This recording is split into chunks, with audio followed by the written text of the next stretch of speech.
My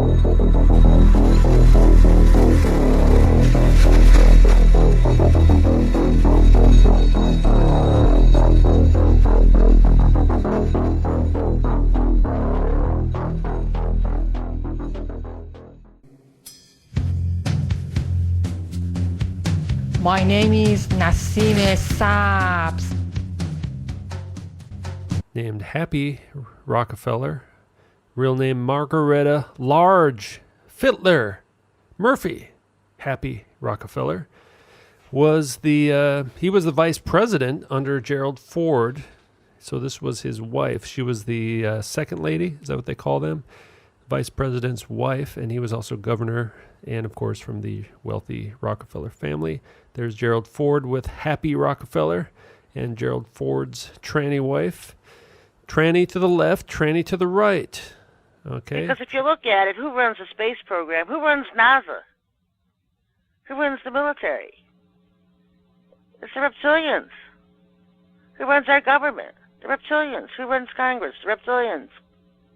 And so the reptilians, particularly in America, are always going to be in charge of America because their tentacles are everywhere.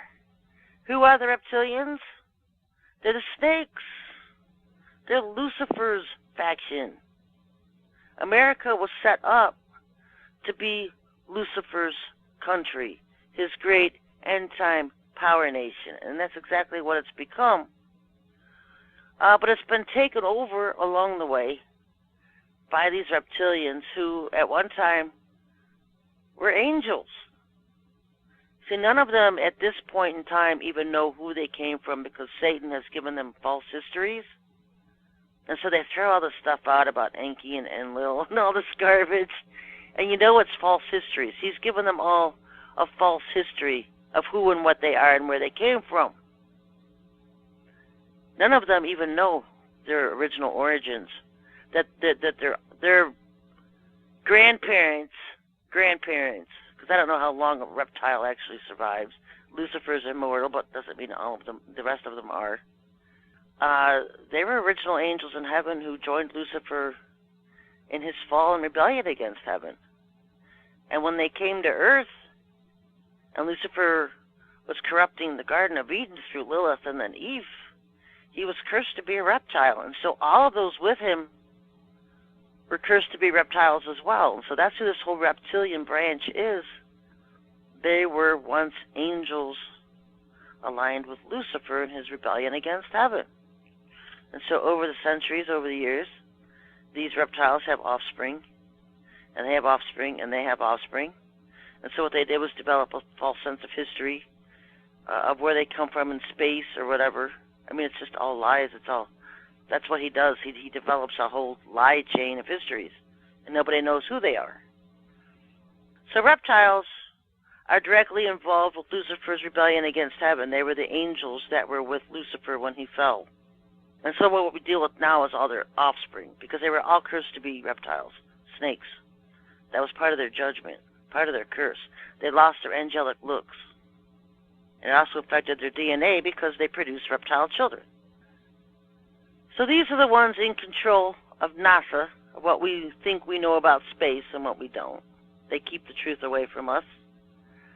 And they are taking over the space command.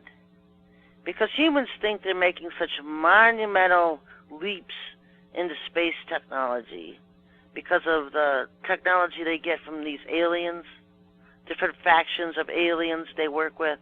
And there are many different factions of groups of aliens. They're not just one world. There are many different countries divided up. I'll say it so you can explain it. There's many different nations of them within a world, so to speak. And we just call them factions instead of nations. The tall whites are involved with this.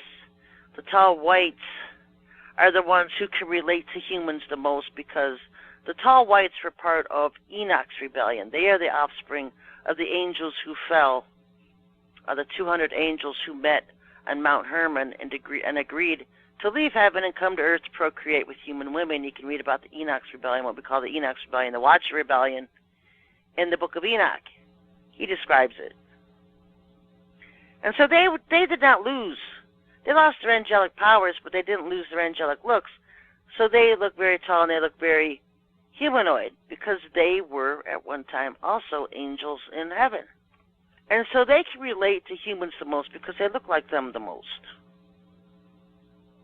If you saw a reptile, you'd be scared crapless. They're ugly. They stink.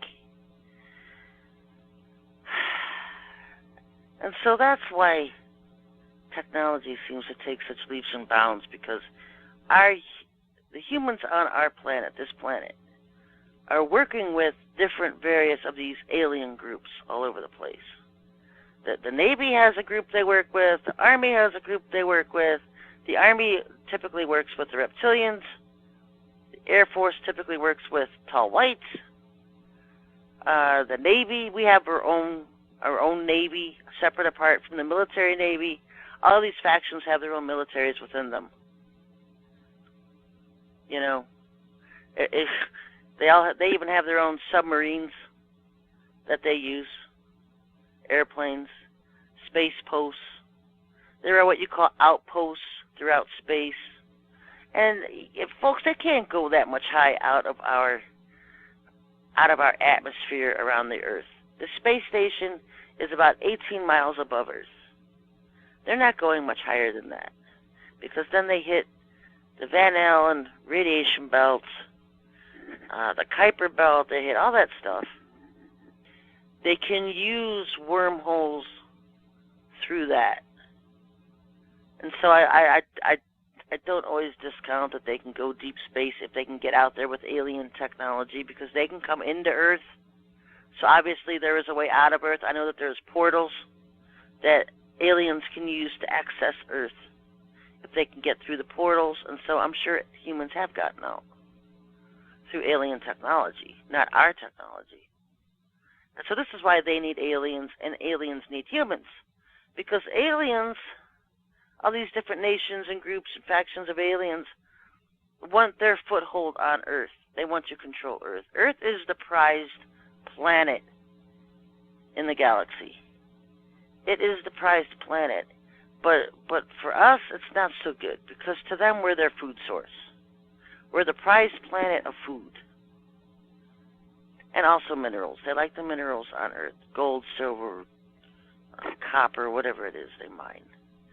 And so, Earth is a treasure. And so all these aliens, former fallen angel offsprings, fight for control of Earth.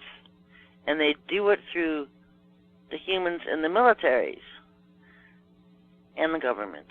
They have the Illuminati bloodlines on Earth, which is all reptilian run. The Illuminati is the reptilian nation. You have the tall gray nation that's standing up as the eighth regime, taking over the world through Gesera and Nasera and all their bribes and lies, revamping the world's economy. They've been fighting with the reptilians for control.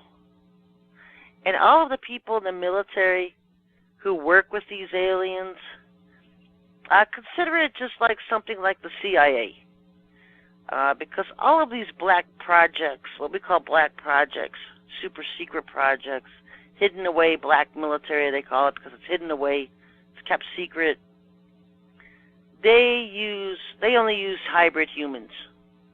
So it's very selective in who gets to be involved with it. They don't just take John the Christian sitting in a church and let him work in a black project or in the black military. They consider your bloodlines, your genealogy. Most of them are hybrids, half human, half alien, and those are the ones who are chosen for these programs.